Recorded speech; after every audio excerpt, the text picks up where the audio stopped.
What if every piece of dead wood in your yard was actually a buried water tank waiting to be activated?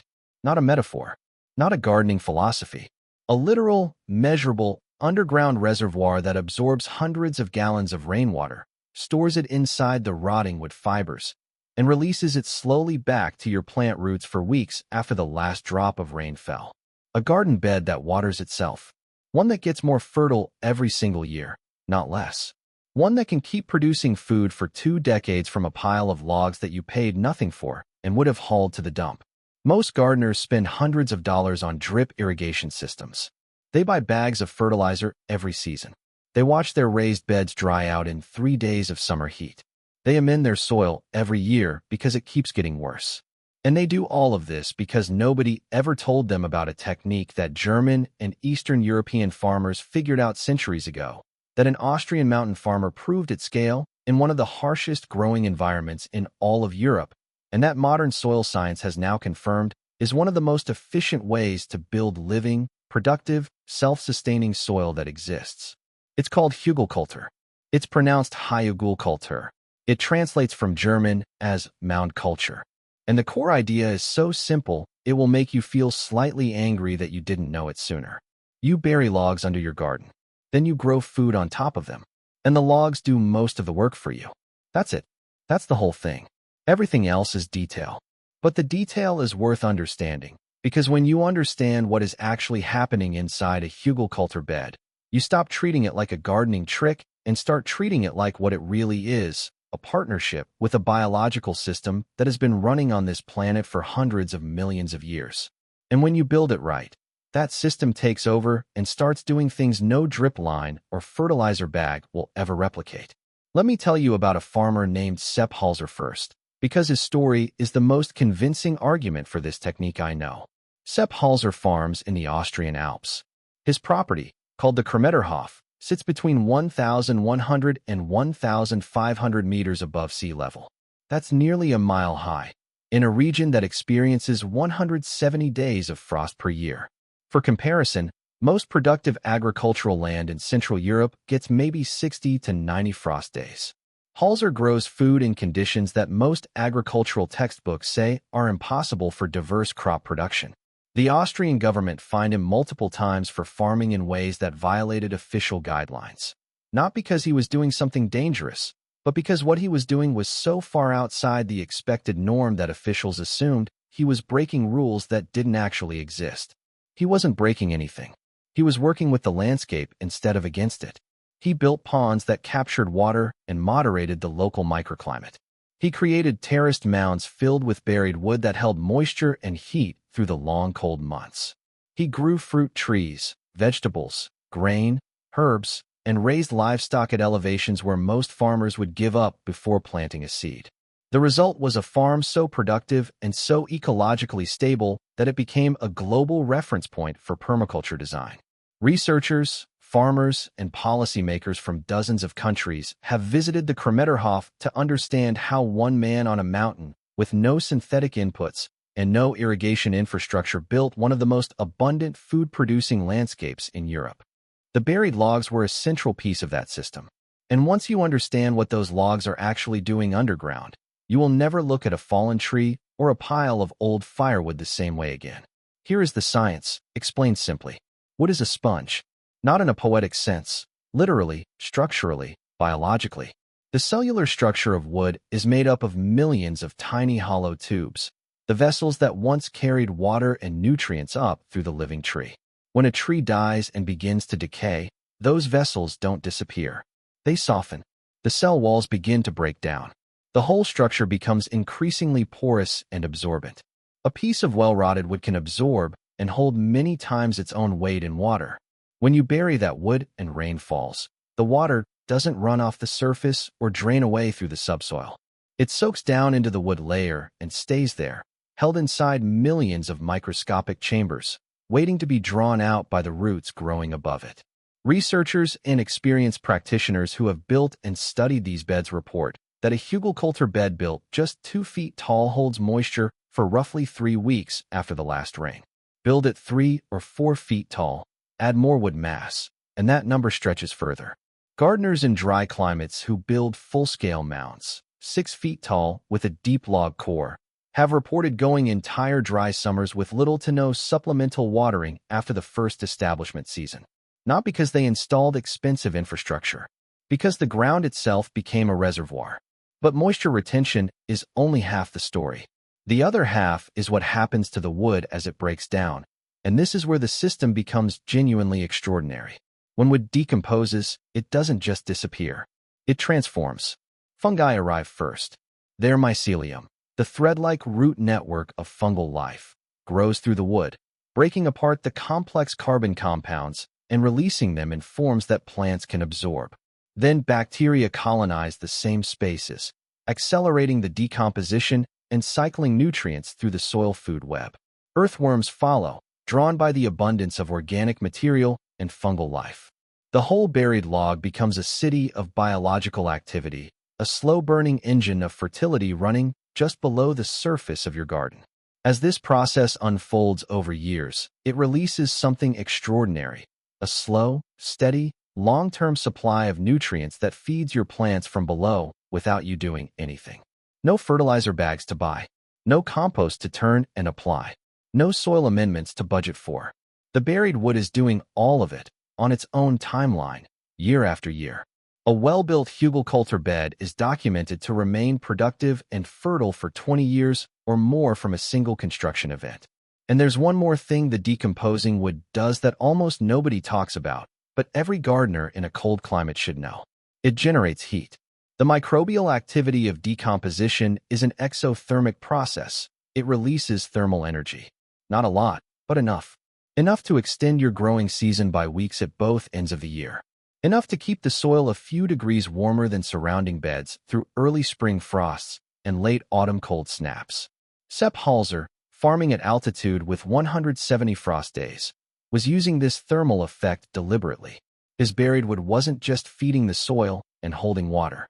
It was heating the ground from below, giving his plants a microclimate that defied what the thermometer outside was reading. Now let's build one. You don't need a farm. You don't need acres of space. You need a sunny strip of ground at least 4 feet wide, and as long as you want, a collection of logs and branches, and a few hours of physical work. That's the entire material list. If you have fallen trees, old firewood that's been sitting for a year or two, pruned branches from fruit trees, or any woody debris from yard cleanup, you have everything you need. If you don't have any of that, check your neighborhood. People give away old firewood constantly. Arborists will often drop chipped branches for free.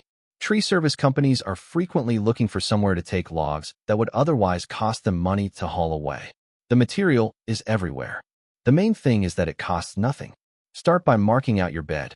For a first hugelkultur bed, a shape roughly 4 feet wide and 8 to 12 feet long is manageable and gives you enough mass to see real results. If you want to build a raised mound, you will be piling your material on top of the ground. If your soil is heavy clay or compacted, consider digging a shallow trench first, 6 to 12 inches deep, along the footprint of the bed. This lets the bottom layer of logs settle partly below ground level, which improves root access to the wood core and speeds up the moisture connection between the buried wood and the surrounding soil. The bottom layer is your largest wood. These are the logs, the biggest pieces you have, anything from 4 inches in diameter up to whatever you can move. Stack them tightly together inside the trench or on the ground surface. Pack them as close as possible with no large air gaps. This log layer is your primary water reservoir and your long-term nutrient bank.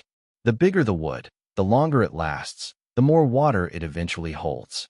Oak, maple, birch, alder, apple, cottonwood, poplar, and willow are all excellent choices. Hardwoods in general decompose more slowly and hold their moisture-retaining structure longer.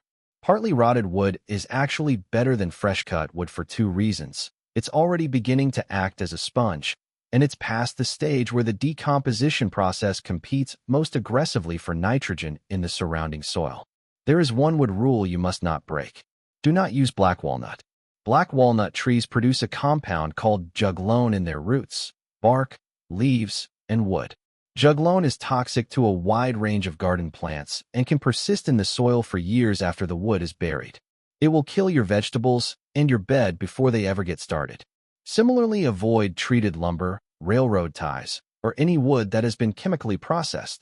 The preservatives will leach into your soil and your food. High-resin species like cedar, pine, and spruce can be used in small quantities but should not dominate your wood core, as the resins slow fungal colonization and can temporarily acidify the soil around them. When in doubt, use hardwoods. When in doubt about a specific species, leave it out. Once your log layer is down, fill the gaps between the larger logs with medium-sized branches, anything an inch to 3 inches thick. Pack these into the spaces so the whole wood layer is as dense and tight as possible. More wood mass means more moisture storage and more long-term fertility. After the medium branches, add a layer of smaller twigs and sticks, then a generous layer of organic material, leaves, grass clippings, straw, spent garden plants, kitchen scraps, anything that will break down. This intermediate layer is important. It buffers the fresh wood from the topsoil, speeds up early decomposition, and adds a second wave of nutrients that will become available to plants in the first and second growing seasons. On top of all of this goes your growing medium. 4 to 6 inches of good topsoil mixed with compost is ideal. This is the layer your seeds and transplants will go into directly, so it should be the best soil material you have. Tamp it down gently and water the whole mound deeply on the day you build it. You want that first big drink of water to soak all the way down through the layers and begin saturating the wood core. Think of this as charging the sponge for the first time. Now here is the thing about year 1 that trips up a lot of new hugelkultur builders, and I want you to understand it clearly so it doesn't discourage you. In the first growing season, especially if you used fresh or only slightly rotted wood, the decomposing wood may temporarily pull nitrogen from the surrounding soil as the microbial community gets established. This is called nitrogen immobilization, and it's a real phenomenon. What it means in practice is that some nitrogen-hungry plants, lettuce, brassicas, heavy-feeding greens, may look a little pale or stunted in a brand new hugel bed. This is not permanent. It is not a sign that the system is failing. It is a sign that the biology is activating. The solution is to plant strategically in year 1. Squash and pumpkins are the gold standard first-year hugel crop. They are aggressive, drought-tolerant, don't demand high nitrogen to get started, and their massive sprawling leaves shade the mound's surface, reducing moisture loss and suppressing weeds while the wood core is establishing itself. Potatoes are another excellent first-year choice for the same reasons. Beans and peas are actively beneficial in year 1 because they fix atmospheric nitrogen back into the soil through their root nodules, essentially restoring what the decomposing wood is temporarily borrowing. By year 2, everything changes. The nitrogen that was being held by the decomposing microbial community begins releasing back into the soil in plant-available forms. The fungal network is now established throughout the wood core, creating living channels that carry water and nutrients directly to plant roots. The worm population has exploded because there is an abundance of food and habitat. The soil above the wood layer is darker, looser, and more alive than anything in your conventional garden beds. Gardeners who document their hugel beds year over year consistently describe year 2 as the moment the bed seems to wake up, when everything planted in it grows faster, greener, and more abundantly than expected. That trajectory continues for years. After 5 years, a well-built hugelkultur mound is one of the most productive square feet of growing space you can own. After 10 years, the wood is still present in various stages of decay, still holding water, still releasing nutrients, still feeding the fungal network. After 20 years, the mound has settled and the logs are fully integrated into the soil profile, and what remains is the richest, most biologically active, most moisture-retentive topsoil you have ever put your hands into. Built from debris, requiring no ongoing inputs. Created once. There is a version of this that requires even less physical work if digging or heavy lifting is a challenge. The flat hugelkultur, sometimes called a lasagna bed or a no-dig hugel, lays the same layers directly on top of the ground surface without any mounding. Start with a layer of cardboard directly on the lawn or bare soil. This smothers existing grass and weeds without digging. On top of the cardboard go your logs and branches. On top of the logs go your leaves and organic material. On top of that goes your soil and compost. The cardboard rots within a season. The earthworms migrate up through it. And the result is the same deep, living, moisture-retaining system, just lower to the ground and easier to build for people who don't want to move a lot of earth. Winter is not an obstacle to hugelkultur. In cold climates, the thermal mass of the mound, the heat generated by decomposition, keeps the interior of the bed from freezing solid as quickly as flat ground. This means earlier spring soil temperatures and a longer window at both ends of the season. The mound shape also sheds heavy snow loads, and the slightly elevated surface drains excess spring meltwater before it saturates the root zone. In hot, dry climates, the moisture-retaining wood core is even more valuable because the water stored during the rainy season or during deep watering events becomes a buffer against weeks of summer heat. The hugelkultur bed is not climate-specific. It is an adaptation strategy for whatever climate you're in. Here is the emotional truth of all of this, and I want to say it plainly. We live in a moment when the cost of food keeps going up and the reliability of supply keeps going down. When water restrictions are becoming more common, not less. When the soil in most home gardens is thin, compacted, and dependent on bags of amendments that cost more every year. And we've been quietly taught that growing food well requires expensive systems, technical knowledge, and constant management. That dependency is not inevitable. It is optional. A pile of logs that you didn't want, buried under a mound of leaves and soil, will solve three of the biggest problems in food gardening simultaneously: water, fertility, and long-term soil health, without a single ongoing purchase. That's not a gardening tip. That's a quiet act of reclaiming something. An old relationship with the land that doesn't require a subscription, a supplier, or a forecast that's out of your hands. This week, before anything else, walk your property or your neighborhood and look for wood. Old firewood stacked and forgotten. Fallen branches after a storm.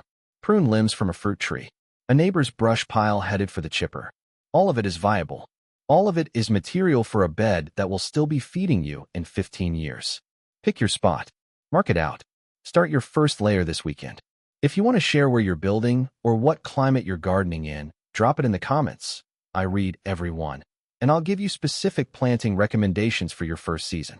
If this is the kind of farming and food growing content that matters to you, subscribe, because there is a lot more of this coming. Systems that work with nature rather than against it, that cost less every year instead of more, and that keep producing long after the effort of building them is forgotten. The logs are already out there waiting. Go get them.